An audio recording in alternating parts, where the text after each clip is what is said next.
Kodėl eglė? Ką simbolizuoja nukirsta negyva eglė? Eglė yra vienas iš gražiausių medžių šeimoje.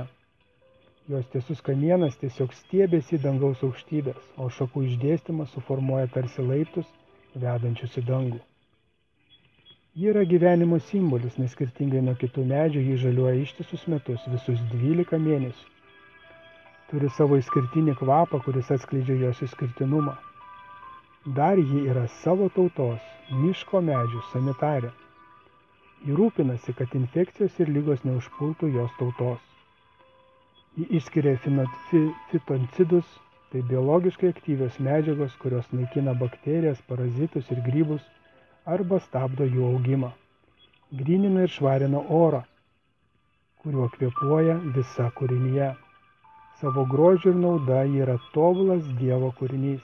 Galima drąsiai teigti, kad eglė simbolizuoja gyvenimą, laiptus vedančius į dangų ir begalinę meilę savo artimui. Dievo žodyje, Biblijoje, medis simbolizuoja žmogų, medžiai simbolizuoja tautas ir žmonių grupės. Įdomu tai, kad eglės brandos amžius yra net 120 metų, o žmogaus gyvenimo amžius irgi yra 120 metų. Koks sutapimas? Kyla klausimas, ką simbolizuoja nukirsta, negyva, išpuošta šventinė kabutėse eglė? Prarasta viltį gyvenimą, o gal sugriautus laiptus vedančius į dangų?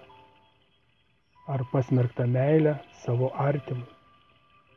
Trumpai pagalvokime apie šventinės kabutėse eglės nueitą kelią. Pradžioje buvo nukirsta, paskui išpuošta ir viešai miesto aikštėse pažeminta, vėliau išmesta ir galiausiai sudeginta. Tikrai labai graudi šventinės kabutėse eglės istorija. Bet yra dar kita istorija, identiška eglės istorijai. Tai Dievo žmonių istorija. Jie skelbė Dievo žodį tautoms, buvo tikrieji dvasiniai žmonių sanitarai, iš visos širdies rūpinosi žmogaus dvasiniu augimu ir gelbėjo žmonės iš nuodėmės ir pražūties. Romos popiežiaus sukurta religinė sistema už jų vykdomą veiklą, Dievo žodžio skleidimą, viešai kirsdavo jiems galvas, viešai žemino miesto aikštėse, išmesdavo iš visuomenės paskelbus juos už įstatymo ribų, o tuos, kurie viešai neįsižadėdavo savo pasakytų žodžių, viešai degino ant laužų kaip eretikus. Tikrai stulbinantis istorijų panašumas. Pabaigai trumpa Jano Huso, jauno žmogaus, tikro kunigo istorija, kuri patvirtins mano išsakytus žodžius. Janas Husas gyveno Bohemijoje, tai istorinis Vidurio Europos regionas Čekijos vakaruose. Romos popiežiaus sukurta religinė sistema 1415 metais Liepos 6 dieną už Dievo žodžio tiesos skleidimą ir už išreikštą aštrią kritiką religinės sistemos atžvilgiu Janui Husui paskelbė mirties nuosprendį. Janas Husas skelbė, kad šventojo rašto priesakai priimti protų turi vadovauti sąžiniai. Kitaip tariant, Dievas kalbantis per šventąjį raštą, o ne bažnyčia kalbanti per dvasininkiją turi būti vienintelis patikimas vadovas. Lygindami jo tyrą ir kilnų mokslą bei šventą gyvenimą su iškreiptų Romos bažnyčios mokslu ir dvasininkų godumu ir ištvirkimu, daugelis žmonių laikė garbę būti jo pusėje. Paskaitysiu jums trumpai apie Janui Husui paskelbtą verdiktą ir įvykdytą nuosprendį.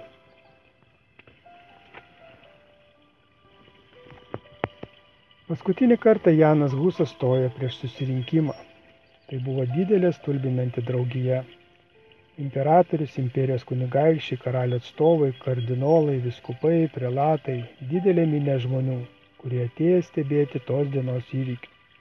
Iš visų krikščioniško pasaulio šalių susirinko pirmosios teisėtos kovos už tikėjimą liudytojai.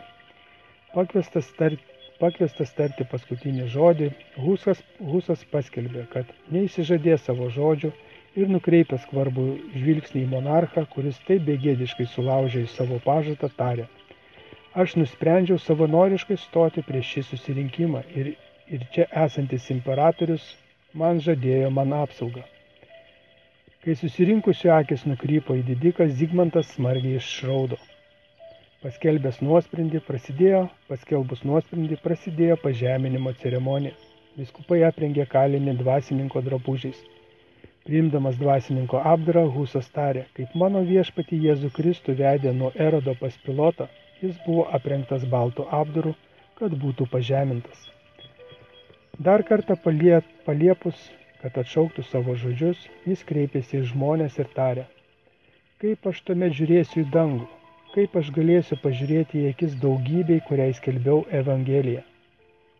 Ne, aš vertinu jų išgelbėjimą labiau nei savo varganą kūną, kuris dabar yra pasmerktas mirti. Po to vienas po kito buvo nuplėšiami kunigo drabužiai. Atlikdamas šią ceremonijos dalį, kiekvienas vyskupas ištardavo prakeiksmą. Galiausiai jie uždėjo jam ant galvos piramidės formos popierinę mitrą, ant kurios buvo nupieštos baisios velnių figūros, o priekyje ryškiai užrašyta Arkeretikas. Su didžiausiu džiaugsmu, pasakė Husas, aš nešioju šį gėdos vainiką iš meilės tau, o Jėzau, nes dėl manęs nešioji erškėčių vainiką. Ir čia labai įdomu darosi tai, kad ant eglės viršūnės taip pat uždedamas kažkoks atributas, ane? Kai jis buvo taip papuoštas, prelatai pasakė, dabar mes atiduodame tavo sielą velniui. O aš, tarė Janas Husas, pakeldamas akis į dangų, pavedu savo dvasią tavo rankoms, o viešpatie Jėzau, nes tu išgelbėjai mane. Po to jį perdavė civiliniai valdžiai ir nuvedė į bausmės vykdymo vietą. Paskui jį sekė didelė procesija, šimtai apsiginklavusių karių, išsipuošę kunigai bei vyskupai ir Kostanko gyventojai. Kai jau viskas buvo paruošta laužui uždegti, pririštas prie gėdos stulpo, kankinys dar kartą buvo paragintas išsižadėti paklydimų ir išsigelbėti. Kokių paklydimų, paklausė Husas, aš turėčiau išsižadėti. Aš nesu nieko nusikaltęs, šaukiu liudytojų Dievą, kad tai, ką aš parašiau ir skelbiau, skirta išgelbėti žmonėms iš nuodėmės ir pražūties. Todėl aš su džiaugsmu savo krauju patvirtinsiu tą tiesą, kurią rašiau ir skelbiau. Kai liepsnos ėmė gaubti jį, kankinis pradėjo giedoti. Jėzau, Dovydo sūnau, pasigailėk manęs ir teisė tol, kol jo balsas nutilo amžiams. Net jo priešai buvo priblokšti tokios didvyriškos laikysenos apie Huso, o vėliau Jeronimo kankinių mirtį. Uolus popiežininkas rašė, jie abu nepakeitė įsitikinimu, kai atėjo paskutinė valanda. Jie užlipo ant laužo, tarsi eitų į vestuvių puotą.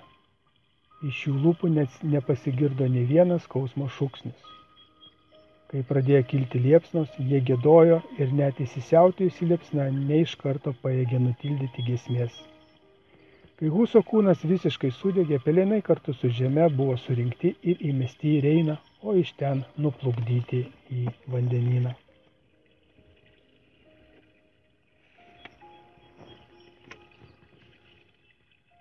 Tokia tai yra baisi jauno žmogaus Jano Huso kunigo istorija. Ačiū Dievui už šią man dovanotą mintį, kurią dalinuosi su jumis. Nors ji nėra linksma, tačiau skatina susimastyti, prisiminti ar naujai sužinoti skaudžią Dievo žodžio sklaidos istoriją. Taip pat jinai skatina atsisakyti negyvos eglės stabo. Artėjant 25 metams, naujam laikui, linkiu visiems, susitaikykite su Dievu, atverkite savo širdis kūrėjai, paimkite į savo rankas jo paliktą mums šventąjį raštą.